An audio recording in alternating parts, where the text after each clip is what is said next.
Tallinn Music Week, jeb Tallinas mūzikas nedēļa, ir viens no lielākajiem Baltijas iekštelpu festivāliem, kas no 4. līdz 6. aprīlim Tallinā norisināsies jau 5. gadu pēc kārtas.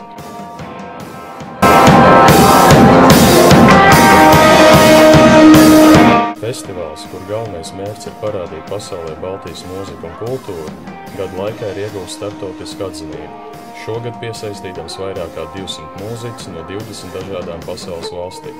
Starp tiem tādas pasaules mēroga atzinību guvuši māksliniekus, kā Berlīnas indie roka apvienība Me and My Drummer, elektroniskās mūzikas grupa Wrangler Clouds no Dānijas un somu elektropunk meitenes LCMDF. Latviju šogad Tallinas mūzikas nedēļā pārstāvēs mūziķu grupas Astronauti un Trijāns Parks, kā arī māksliniece Alise Josti.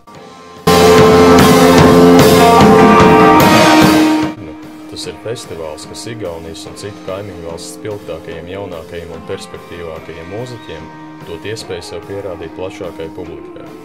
Tāpat pasākumu no citiem festivāliem atšķir fakts, ka tas nerisinās kādā ierobežotā teritorijā uz dažām skatuvēm.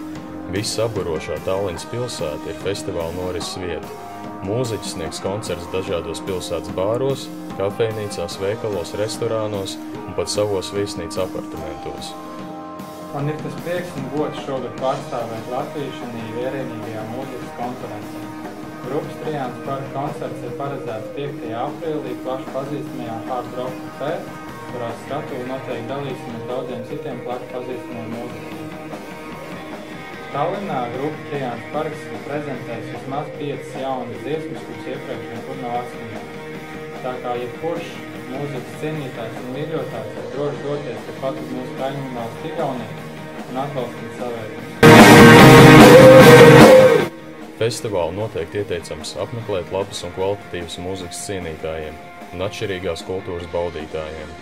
Biļets ir pieejams biļešu servisa kasēs, to cena šobrīd 25 lati.